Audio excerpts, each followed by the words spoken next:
Assalamualaikum warahmatullahi wabarakatuh. Salam, selamat malam, salam sejahtera untuk kita semua.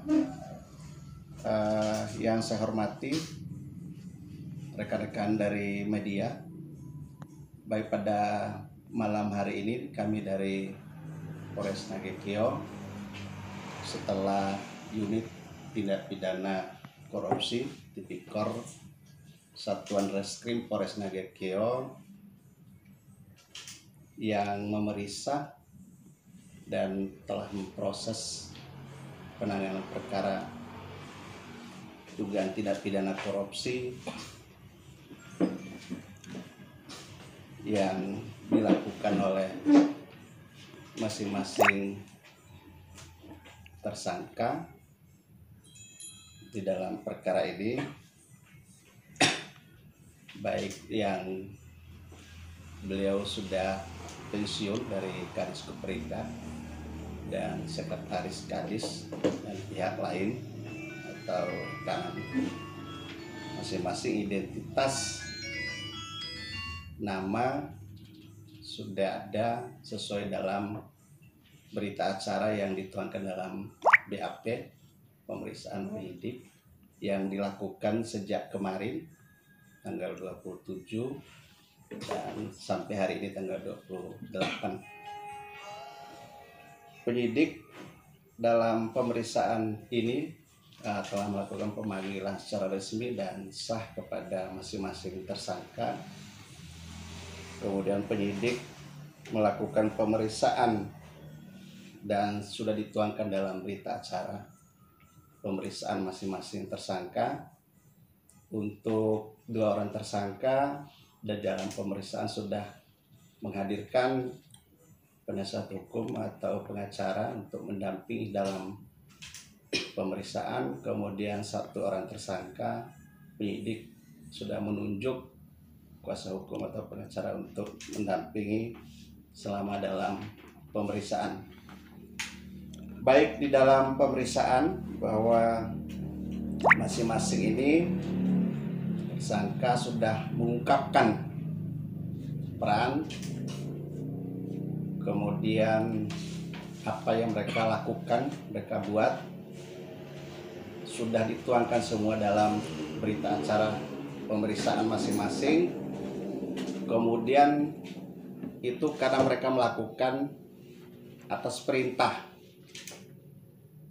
dan atensi, instruksi, arahan dari Bupati Nagekeo, Pak Yohanes Don Bosco. Nah, mereka melakukan itu karena semua akan atas perintah. Sudah dijelaskan dan sudah dituangkan di dalam peran masing-masing tersangka di dalam berita acara pemeriksaan. Sudah dituangkan semua dalam berita acara pemeriksaan. Kepada masing-masing tersangka dalam perkara ini, tindak pidana korupsi ini,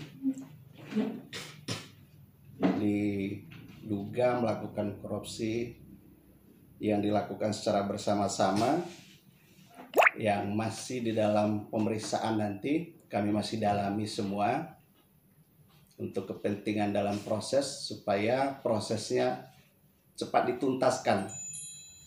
Setelah pemeriksaan ini dilakukan, kami segera tuntaskan untuk pemberkasan-berkas perkara dan segera dilimpahkan ke jaksa penuntut umum. Di dalam perkara ini masing-masing tersangka diduga melakukan persangkaan pasal yang dilanggar, pasal 2, pasal 3, dan pasal 9. Junto pasal 18 Undang-Undang 31 tahun 99 sebagaimana diubah ditambah dengan Undang-Undang 20 tahun 2021 atas perubahan Undang-Undang 31 tahun 99 tentang pemberantasan tindak pidana korupsi, junto pasal 55 ayat 1 ke 1 KUH pidana. Kemudian yang terkait dengan saat ini, untuk perbuatan tersangka diduga telah merugikan keuangan negara dan perekonomian negara yang sudah ada di dalam hasil perhitungannya juga dan sudah di lampirkan nanti dalam berkas perkara. Kemudian yang terkait dengan ke depan, masing-masing tersangka agar prosesnya dituntaskan lebih cepat, mereka sudah sangat kooperatif untuk memberikan keterangan selama dalam pemeriksaan. Itu menjadi pertimbangan kami sehingga proses perkara ini lebih cepat dituntaskan sehingga hak-haknya bisa didapatkan oleh masing-masing tersangka. Demikian yang bisa kita informasikan pada publik masyarakat terkait proses perkembangan penanganan terhadap perkara ini. Mungkin ada pertanyaan? Baik Pak, berarti pengakuan dari tersangka itu bahwa benar gedung yang 4 gedung itu bukan gedung yang di sebelah barat ini?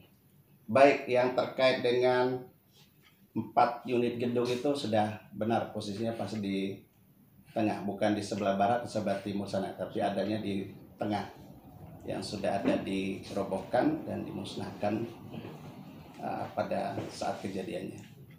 Yang itu tidak benar. Tidak benar. Iya, yang benar itu sudah dirobohkan atau dimusnahkan. Ada lagi yang lain? Ya Pak, ini mungkin bisa diumumkan kepada publik terkait dengan barang bukti yang sudah dipakai oleh polisi untuk menjerat para tersangka.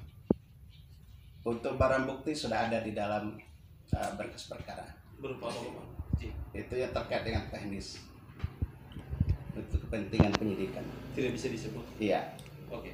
Baik, Bapak bisa diulangi besaran temuan kerugian keuangan negara akibat perbuatan dari. Sudah ada di dalam hasil temuannya pemeriksaan ahli. Dan itu dalam lampiran berkas perkara. Baik Bapak, untuk besaran temuan kerugian keuangan negara di dalam informasi yang kita terima pertama dirilis itu bahwa berdasarkan perhitungan ahli, boleh kami tahu dari ahli independen mana Bapak mungkin bisa Itu tidak perlu dijelaskan kepada publik, itu kepentingan penyidikan. Izin Bapak, berarti pengakuan tersangka murni adanya bahwa itu perintahnya Bupati? Iya, itu peran dan segala macam perbuatan mereka lakukan ke atas perintah dan arahan dan instruksi dari Bupati. Demikian yang bisa kita sampaikan ini malam. Terima kasih kepada kita semua yang sudah hadir. Terima kasih atas partisipasinya. Wassalamualaikum warahmatullahi wabarakatuh. Selamat malam. Salam sejahtera kita semua.